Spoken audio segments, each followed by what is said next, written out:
अभिनेता इरफान खान को सुपुर्द खाक कर दिया गया। मुंबई के वर्सोवा में उनका अंतिम संस्कार किया गया। लॉकडाउन की वजह से कम लोग इसमें शामिल हुए। आपको बता दें कि ट्यूमर से वे पीड़ित थे और लंबे समय से कैंसर से वो जंग लड़ रहे थे और आज जिंदगी की जंग वो हार गए। मंगलवार को खबर सामने आई थी कि अचानक उनकी तबीयत ज्यादा बिगड़ गई, जिसके चलते उन्हें मुंबई के कोकिलाबेन धीरूभाई अंबानी अस्पताल में भर्ती कराया गया। इरफान की तबीयत काफी बिगड़ गई थी, जिसके चलते उन्हें आईसीयू में भर्ती किया गया था। और इस वक्त हमारे सहयोगी अमित राय हमारे साथ जुड़ चुके हैं। अमित, फिलहाल क्या ताजा अपडेट? बजे जो है उनके पार्थिव शरीर को जो है दफनाया गया। अंतिम विधि पूरी हुई। परिवार के जो सदस्य हैं, उनके जो नजदीकी मित्र हैं और नजदीकी रिश्तेदार हैं, कुल मिलाकर 20 लोगों को जो है अंतिम संस्कार में पुलिस ने शामिल होने दिया और बाकी लोगों को जो है अंदर कब्रिस्तान में जो है घुसने नहीं दिया गया। बाहर जो मीडिया का जमावड़ा था, उन्हें भी अनुरोध किया गया कि आप लोग भी यहाँ से हट जाएं, वरना आपको देखकर लोगों की भीड़ इकट्ठा होगी। तो लॉकडाउन के चलते जो है 20 लोगों को जो है अंदर एंट्री दी गई थी। अभी जो है परिवार के कुछ सदस्य जो है वो कब्रिस्तान से बाहर जो है निकलते हुए नजर आ रहे हैं।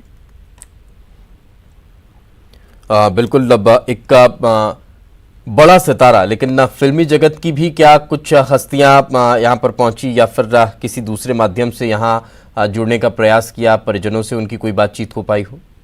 देखिए, परिजनों से लगभग हर किसी की बातचीत हुई, लेकिन लॉकडाउन के चलते जो है कोई भी अपने घर से बाहर नहीं निकल पाया, कोई भी जो है वर्सोवा कब्रिस्तान नहीं पहुंच पाया। और परिवार की जब पुलिस अधिकारियों से बातचीत, उन्होंने साफ तौर पे कहा कि हम 15 से 20 लोगों से ज्यादा जो है अनुमति नहीं दे सकते। तो परिवार ने कहा कि उनके परिवार, उनके नजदीकी जो मित्रगण है और नजदीकी जो रिश्तेदार हैं, कुल मिलाकर 20 लोगों को सिर्फ जो है अंदर एंट्री कब्रिस्तान में दी गई थी। और बाकी जितने भी इनके दोस्त मित्र यार, फिल्म जगत से जुड़े हुए लोग, क्रिकेट जगत से जुड़े हुए लोग, खेल जगत से जुड़े हुए लोगों ने, सब लोगों ने सोशल मीडिया के जरिए बिल्कुल सभी ने सोशल मीडिया के माध्यम से और सोशल डिस्टेंसिंग का पालन करते हुए श्रद्धा सुमन अर्पित किए हैं। बहुत बहुत शुक्रिया इस तमाम जानकारी के लिए।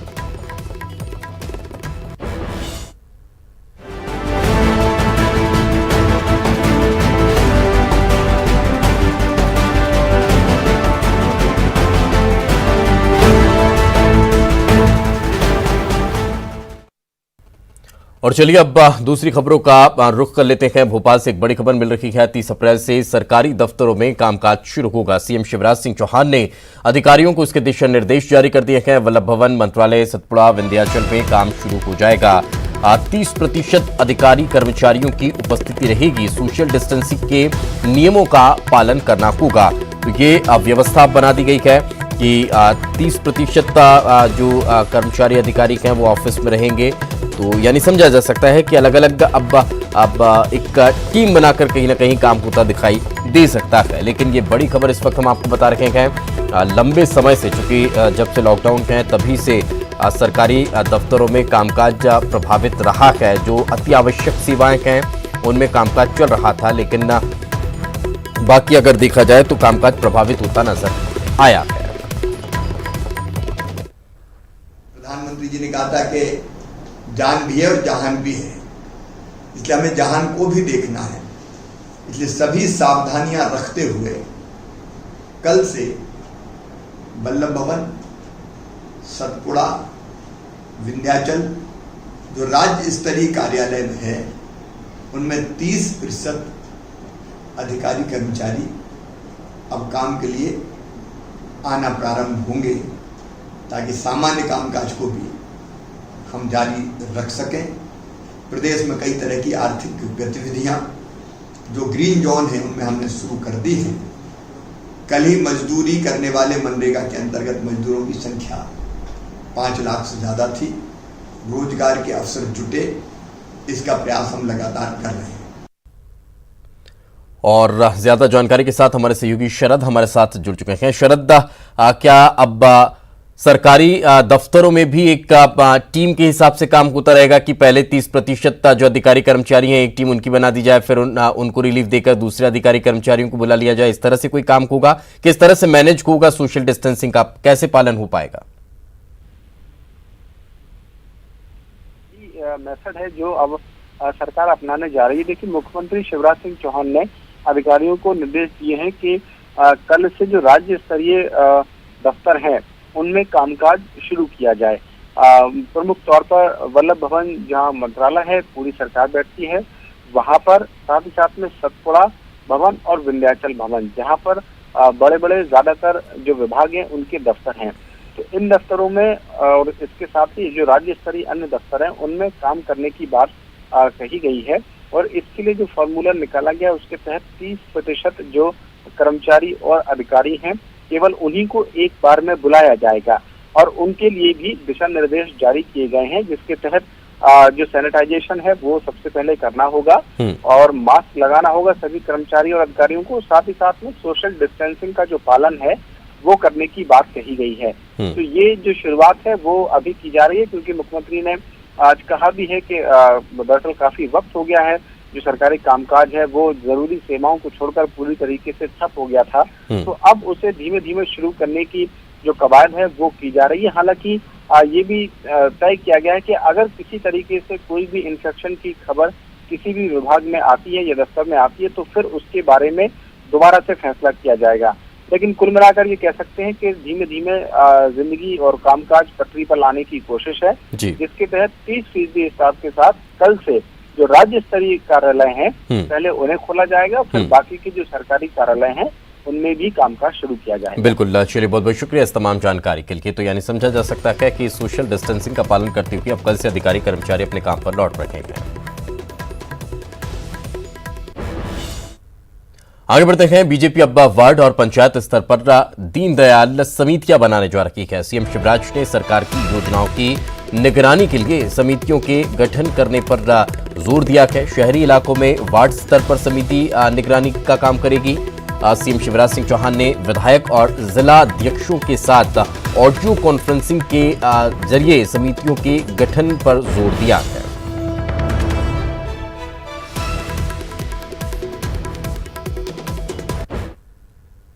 आगे बढ़ते हैं। दिग्विजय सिंह ने सीएम शिवराज सिंह चौहान को पत्र लिखा है। महिला स्व सहायता समूह की बकाया राशि के भुगतान की मांग इस पत्र के जरिए की गई है। जीवन शक्ति योजना के तहत मास्क बनाने की राशि के भुगतान की भी मांग इस पत्र के जरिए दिग्विजय सिंह ने की है।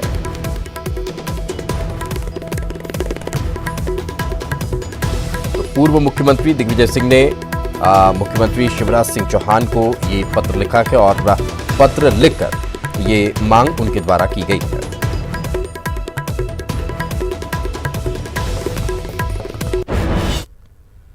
कोरोना से जुड़ी इस वक्त की एक और बड़ी खबर मिल रही है। मध्य प्रदेश में 2565 कोरोना पॉजिटिव मरीज अब तक मिल चुके हैं। प्रदेश में अब तक 452 लोग स्वस्थ हो चुके हैं, रिकवर कर चुके हैं, जिन्हें डिस्चार्ज कर दिया गया।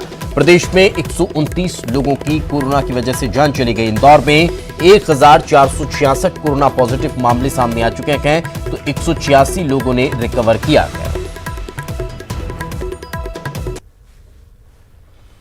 ये अब ग्राफिक्स के जरिए आप देख सकते हैं कुल केस 2565 और एक्टिव केस जो अभी भी कहीं ना कहीं संघर्षरत हैं वो 1984 लोग हैं। ठीक इनमें से 452 हो चुके हैं, तो बाकी 129 लोगों की जान कोरोना की वजह से चली गई। रिकवर कौन कौन से जिले में कितने लोग कर पाएंगे? इंदौर में 186 लोग, मुरैना में 14, उज्जैन में 4, जबलपुर में 7 लोग स्वस्थ होकर अपने घरों के लिए रवाना हो गए हैं। वहीं दूसरे अगर जिलों का रुख करें, उन जिलों की अगर बात की जाए तो भोपाल में 158, ग्वालियर में 6, शिवपुरी में 2 और खरगोन में 21 लोग पूर्ण रूप से स्वस्थ हो चुके हैं। इसके अलावा छिंदवाड़ा में 1, बड़वानी में 14, विदिशा में 13 और होशंगाबाद में 14 लोग पूर्ण रूप से स्वस्थ हुए, जिसके बाद इन्हें डिस्चार्ज किया गया। स्वागत करने के लिए भी इनके मोहल्ले और घर के लोग एकत्रित होते नजर आए। रायसेन में 1, खंडवा में 12, धार में 1 और देवास में 5 लोग पूर्ण रूप से स्वस्थ हुए, जिसके बाद इन्हें अस्पताल से डिस्चार्ज किया गया। इन लोगों ने भी लोगों को संदेश दिया कि कोरोना हार सकता है, बस थोड़ी सी हिम्मत आपको रखनी होगी।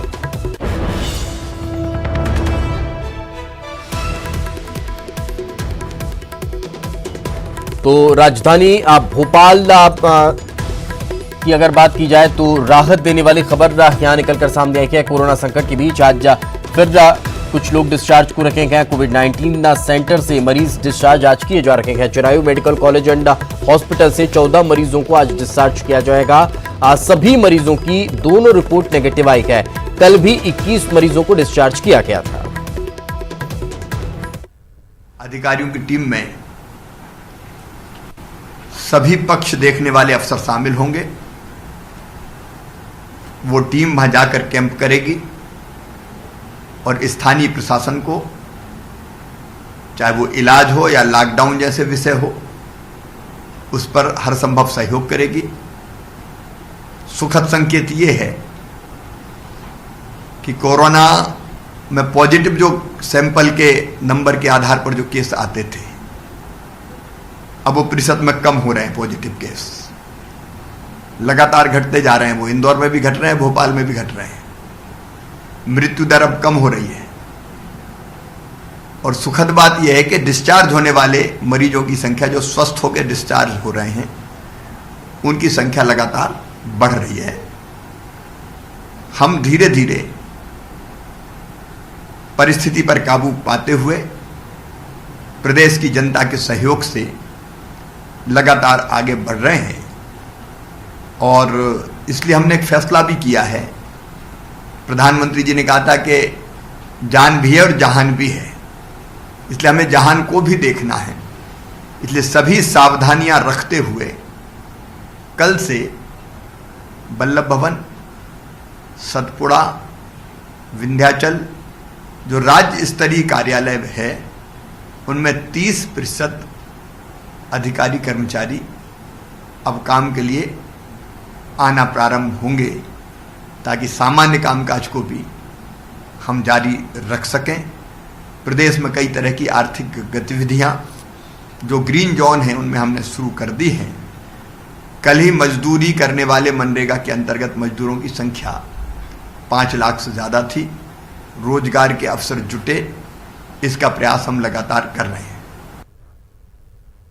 आगरमालवा जिले के बड़ौत में एक कोरोना का पॉजिटिव मरीज मिला। महिला मरीज पॉजिटिव मिली है। इसके बाद प्रशासन अलर्ट हो गया है। कोरोना मरीज को अस्पताल में भर्ती कराया गया है। साथ ही महिला मरीज के परिजनों को क्वारंटीन कर दिया गया है। घर के आसपास के इलाके को सील कर दिया गया है। साथ ही इसे कंटेनमेंट क्षेत्र घोषित किया गया है। वहीं अब आगरमालवा जिले में कोरोना पॉजिटिव मरीजों की संख्या बढ़कर 12 हो गई है, जिनमें से एक मरीज की जान भी जा चुकी है।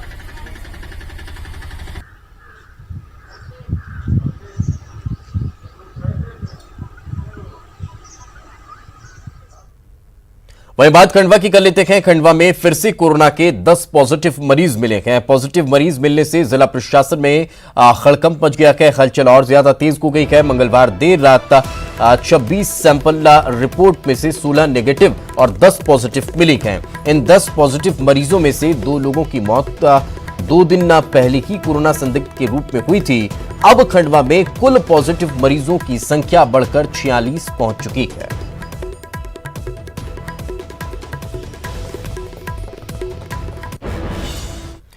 वहीं रतलाम के जिला अस्पताल में मरीज की मौत हो गई। बताया जा रहा है कि गंभीर हालत में उसे मेडिकल कॉलेज के लिए अब लेकर आया गया था। जिला अस्पताल में भर्ती कराया गया था। उसे कोरोना का संदिग्ध भी बताया जा रहा था, लेकिन उसकी रिपोर्ट नेगेटिव आई थी। सीएमएचओ के मुताबिक रिपोर्ट नेगेटिव आने और मेडिकल कॉलेज में कोरोना के ज्यादा पेशेंट होने के कारण ही उसे जिला अस्पताल में भर्ती कराया गया, लेकिन वहां उसकी तबीयत ज्यादा खराब हो गई और उसने दम तोड़ दिया। हालांकि इस दौरान वहां पहले से मौजूद मरीजों ने अस्पताल प्रबंधन पर लापरवाही का आरोप लगाया है। इधर मरीज की मौत के बाद आईसीयू को सैनिटाइज भी किया गया है, लेकिन डर के कारण मरीज और उनके परिजन रात भर दहशत में रहे।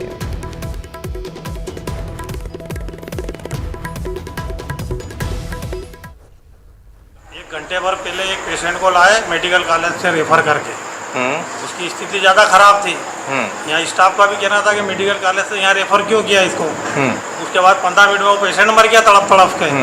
उसके बाद सब भाग गए यहाँ से, कोई नज़र नहीं आ रहा है। बेचारे आईसीयू के पेशेंट सारे परेशान हो गए इस मौसम में। मरीज जो आइसोलेशन में भर्ती था, जागा का मरीज था और उसको निमोनिया था। उसकी रिपोर्ट निगेटिव आने पर उसे जिला चिकित्सालय में शिफ्ट किया गया था, जहां पर उसकी मृत्यु हुई है। और उसका जो है प्रोटोकॉल के अनुसार उसका शव का जो निष्पादन करवाया गया है।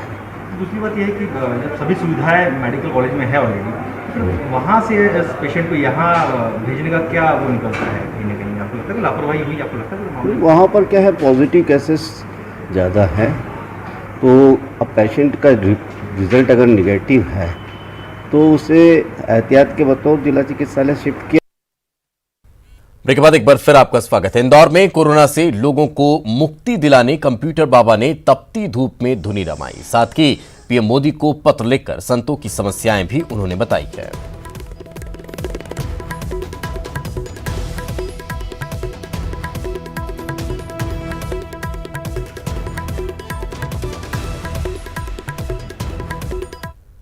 मैं आज भारी मन से दोबारा पत्र आपको प्रेषित कर रहा हूं कि जैसा कि महाराष्ट्र में संतों की पीट पीट कर हत्या की गई, अब हमारे संतों के ये हाल होने लगे हैं। मैं घोर निंदा करता हूं। दोषियों को कड़ी से कड़ी सजा मिलना चाहिए। साथ ही और जो साधु संत जो हैं हमारी कुटिया बना करके गंगा किनारे, नर्मदा किनारे जो रह रहे हैं, वो आज भूख मरने की नौबत आ गई है। लॉकडाउन के बीच जिले की 755 में से 752 पंचायतों में काम शुरू हो गया है, जिसमें 18,000 से ज्यादा मजदूर काम कर रखे हैं। ग्रीन और ऑरेंज श्रेणी के जिलों में और जहां कंटेनमेंट क्षेत्र नहीं है, वहां पर काम शुरू करने के प्रमुख सचिव ने निर्देश जारी किए थे, जिसके बाद सागर में मजदूरों के लिए 752 पंचायतों में काम शुरू हो गया है। खास बात यह है कि मजदूरों के लिए मास्क और हाथ धोने के लिए साबुन की व्यवस्था भी की गई है। साथ ही सोशल डिस्टेंसिंग का भी ख्याल रखा जा रहा है। हमारे यहाँ आज की तारीख में जो है लगभग 18,500 मजदूर काम कर रहे हैं और 755 पंचायतों में से 752 पंचायतों में काम चालू है। ये विभिन्न प्रकार के काम है, मेड़ बंदान है, चेक डैम है, सुदूर सड़क है, इस तरीके की जो भी काम है जिसमें जो बाहर से मजदूर आए हैं उन्हें भी काम मिले, जॉब कार्ड जारी किए जाए और जो यहाँ के मजदूर हैं वे भी काम पे लगे। इसी दृष्टिकोण को ध्यान में रखते हुए हमने काम प्रारंभ करवाए हैं। इसमें सोशल डिस्टेंसिंग का मास्क हमारे मजदूर पहने हैं। भोजन करने के पहले वहाँ जो है हमारे GRS बाल्टी और पानी वगैरह उपलब्ध करा देते हैं, साबुन उपलब्ध करा देते हैं ताकि वे हाथ वगैरह बराबर दों। सोशल डिस्टेंसिंग का ध्यान में रखते हुए काम कराएं, इकट्ठे एक जगह एकत्रित ना हो, इसी तरीके के काम का हम लोगों ने चयन किया है। कटनी के करीब 200 मजदूर आज ग्वालियर से 3 बसों में सवार होकर कटनी पहुंचे। मजदूरों की संख्या ज्यादा होने के बाद इनका खडूला स्वास्थ्य विभाग की बैरिकेड में स्वास्थ्य परीक्षण नहीं हो सका। उन्हें उसी बसों में सवार करके जिला अस्पताल लाया गया, जहां इन सभी मजदूरों का स्वास्थ्य परीक्षण कराया जाएगा। इन मजदूरों में महिला और पुरुष दोनों शामिल हैं।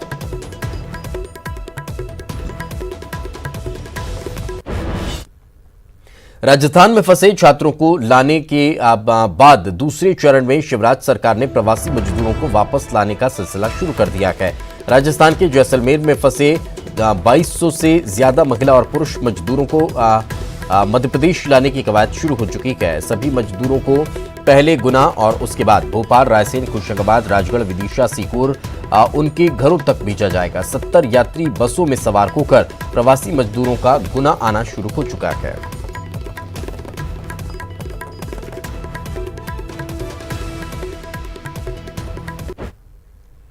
देश भर में लॉकडाउन है और इसका फायदा लोगों को घर रहकर तो मिल ही रहा है, लेकिन सबसे ज्यादा फायदा प्रकृति को हो रहा है। बात करें मां नर्मदा की, तो आज से पहले कभी भी इतना साफ नर्मदा जल देखने को नहीं मिला। अमरकंटक से शुरू हुई नर्मदा नदी का मध्य प्रदेश में आखिरी पड़ाव अलीराजपुर जिला का है और इसके बाद गुजरात होते हुए खंबात की खाड़ी में ये जा मिलती है और ऐसा स्वरूप पूरी नर्मदा नदी का देखने को मिल रहा है।